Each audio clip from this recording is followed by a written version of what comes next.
Bismillahirrahmanirrahim. Assalamualaikum warahmatullahi wabarakatuh. Nama saya Izzat Hamizan bin Ibrahim. Pada hari ini, saya akan membentangkan tentang kajian terhadap keberkesanan penggunaan sabut kelapa, habuk kayu, dan sekam padi sebagai medium penanaman bagi tanaman jangka pendek. Seterusnya. Pengenalan. Dengan peningkatan pembangunan yang pesat di Malaysia, pada masa kini, banyak tanah kosong dijadikan sebagai tempat untuk berdirinya bangunan.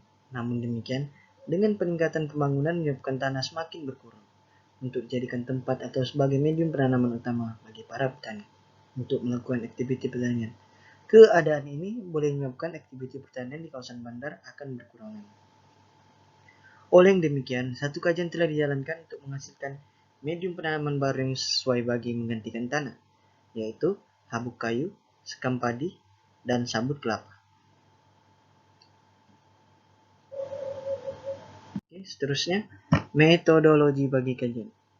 Semasa melakukan proyek ini, terdapat beberapa aspek yang memainkan peranan penting, seperti langkah kerja, kajian literatur, membina tempat untuk melakukan proyek, mencari bahan, membina proyek, menguji proyek, dan melakukan penambahbaikan ke atas proyek. Seperti kita yang melihat, pengumpulan maklumat kajian, penilaian bahan kajian, ada 3. Pertama, penyediaan medium penanaman. Kedua, penyemaian biji benih. Ketiga, penyediaan tapak kajian.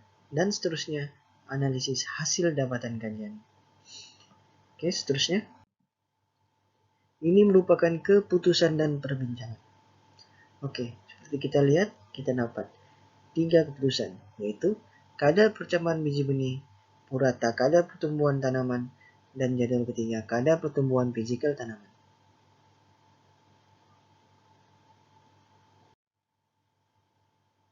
Hasil daripada kajian yang dibuat terhadap tanaman sawi selama 4 minggu dari kayu dan sekam padi, ketinggian pokok penggunaan sabut kelapa sebagai medium penanaman menunjukkan purata kadar pertumbuhan yang tinggi, yaitu 3,9 cm diikuti habuk kayu 3,8 cm dan sekam padi 3,7 cm.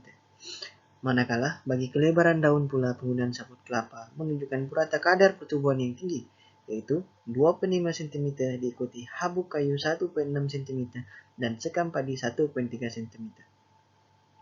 Bagi panjang daun pula, penggunaan sabut kelapa mempunyai purata kadar pertumbuhan yang tinggi berbanding dengan habuk kayu dan sekam padi, yaitu 3,3 cm, 2,2 cm, dan 3,1 cm. Hasil daripada kajian ini dapat dirumuskan bahwa penggunaan sabut kelapa adalah sesuai bagi menggantikan tanah sebagai medium penanaman baru berbanding dengan habuk kayu dan sekam padi.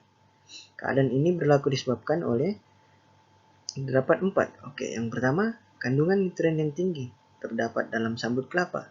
Kedua, kadar kelembatan sabut kelapa lebih tinggi berbanding dengan habuk kayu dan sekam padi. Dan yang ketiga, sabut kelapa dapat menyimpan kandungan air lebih lama berbanding dengan medium lain. Dan yang terakhir, kadar pemberian baja yang seragam bagi ketiga-tiga medium. Dan seterusnya, kesimpulan bagi kajian ini, penggunaan medium penanaman yang berbeda dari segi kandungan nutriennya memberi kesan terhadap tumbuhan pokok. Sabut kelapa mempunyai kandungan nutrien yang tinggi berbanding habuk kayu dan sekam padi. Bagi sekam padi pula, ia merupakan medium yang tidak dapat menahan kandungan air berbanding dengan sabut kelapa dan habuk kayu. Ini memberi satu kelemahan kepada sekam padi dan ianya tidak sesuai dijadikan medium penanaman. Akan tetapi, sekam padi boleh dijadikan baja apabila sekam padi kering dibakar menjadi abu. Manakala nutrien dalam baja diperoleh bahan campuran medium dan sumber semula jadi dan haiwan. Contohnya najis, kayu kertas, makanan, dan sebagainya.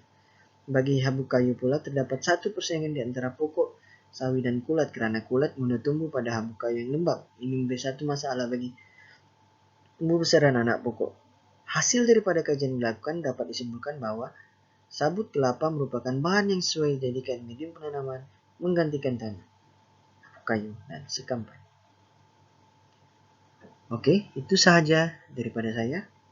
Ribuan terima kasih.